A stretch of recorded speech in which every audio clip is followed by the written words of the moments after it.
Assalamualaikum warahmatullahi wabarakatuh. Ananda Soleh dan Soleha, apa kabarnya hari ini? Bertemu lagi dengan saya, Ustazah Rafina, dalam pembelajaran tematik. Nah, anak Soleh dan Soleha, sebelum kita mulai pembelajaran kita, maka marilah kita berdoa bersama. Berdoa dimulai. Bismillahirrahmanirrahim. Rabbi zidni ilman warzuqni fahman. Ya Allah, tambahkanlah aku ilmu dan berikanlah pemahaman yang baik. Amin. Pembelajaran kita hari ini adalah tema 6, yaitu cita-citaku, dengan subtema 3, giat berusaha meraih cita-citaku. Fokus pembelajaran IPS. Adapun tujuan pembelajaran terdiri atas 2, yaitu 1. Melalui penjelasan guru, siswa mampu menjelaskan persebaran sumber daya hewan atau tumbuhan yang ada di daerahnya. 2.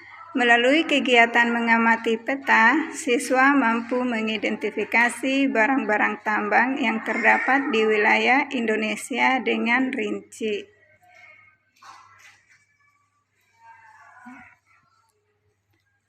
Baik, materi kita adalah persebaran sumber daya alam hayati. Seperti telah kamu pelajari sebelumnya, jenis sumber daya alam di suatu daerah tidak sama dengan daerah lain. Dengan kata lain, sumber daya alam mengalami persebaran. Kali ini kita akan mempelajari persebaran sumber daya alam hayati.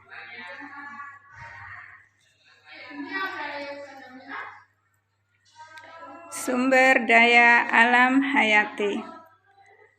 Sumber daya alam hayati adalah sumber daya alam yang berupa makhluk hidup. Sumber daya alam hayati berupa hewan atau fauna dan tumbuhan atau flora. Contoh sumber daya alam hayati seperti ayam, sapi, sayur, padi, jagung, kayu, teh, ikan, kapas, dan lain-lain.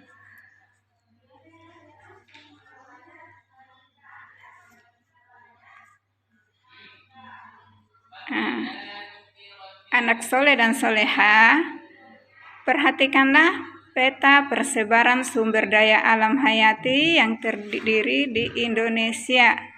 Berikut ya, coba perhatikan. Nah, ternyata sumber daya alam hayati yang ada di Indonesia itu tersebar di semua provinsi di Indonesia dan di semua pulau yang ada di Indonesia. Silakan diperhatikan dengan baik ya anak soleh dan soleha. Peta di atas disebut peta tematik, yaitu peta yang berisi informasi khusus. Peta persebaran sumber daya alam berupa tumbuhan di atas menunjukkan daerah-daerah yang memiliki sumber daya tumbuhan untuk kebutuhan hidup masyarakat Indonesia. Sumber daya alam tumbuhan diantaranya adalah tanaman pangan, tanaman industri, dan hutan.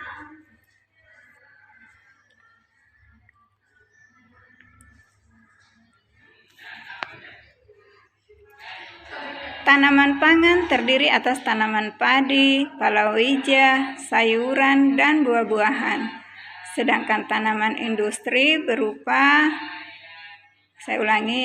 sedangkan tanaman industri berupa tanaman tebu, karet, kopi, teh, kelapa sawit, tembakau, dan kopra.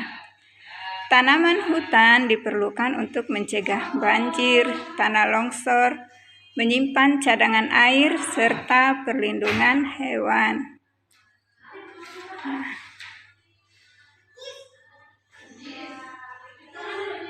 Ini adalah peta sebaran fauna atau hewan di Indonesia. Silakan diperhatikan dengan seksama ya anak soleh.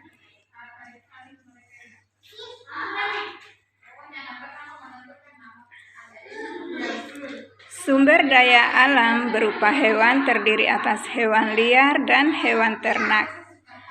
Hewan liar tinggal di hutan dan taman-taman nasional untuk dilindungi dari kepunahan. Contoh hewan liar tersebut yaitu harimau, kera, orangutan, gajah, badak, banteng, dan anoa. Hewan ternak merupakan hewan yang dipelihara atau diternakan untuk memenuhi kebutuhan manusia. Contoh hewan ternak yaitu ayam, itik, sapi, udang, dan domba.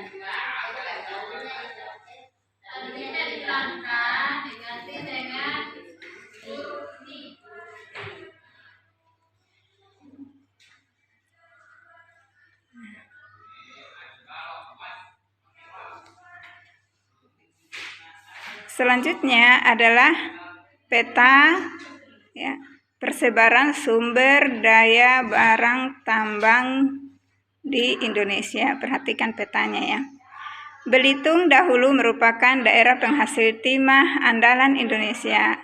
Timah adalah salah satu hasil sumber daya alam tambang.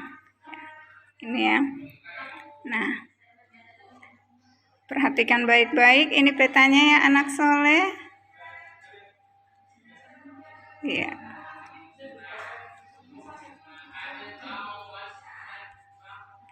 Berdasarkan peta sumber daya alam bahan tambang di atas, ya, terdapat berbagai barang tambang yang tersebar di seluruh wilayah Indonesia.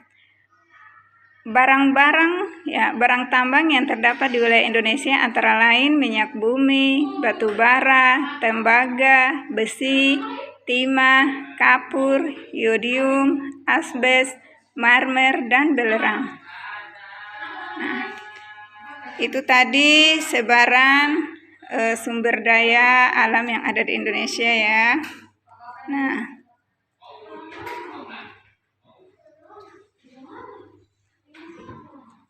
selanjutnya tugas Ananda ya. Barang tambang sangat diperlukan untuk memenuhi kebutuhan industri. Ada banyak manfaat dari bahan tambang. Carilah informasi tentang manfaat sumber daya alam tambang dengan melengkapi tabel yang ada pada halaman 141. Ini tabelnya ya anak soleh dan soleha. Silakan dikerjakan tugasnya, kemudian dikumpul ya. Kami menunggu setiap hari Jumat. Demikian pertemuan kita kali ini. Ya, Ustazah akhiri dengan ucapan wassalamualaikum warahmatullahi wabarakatuh.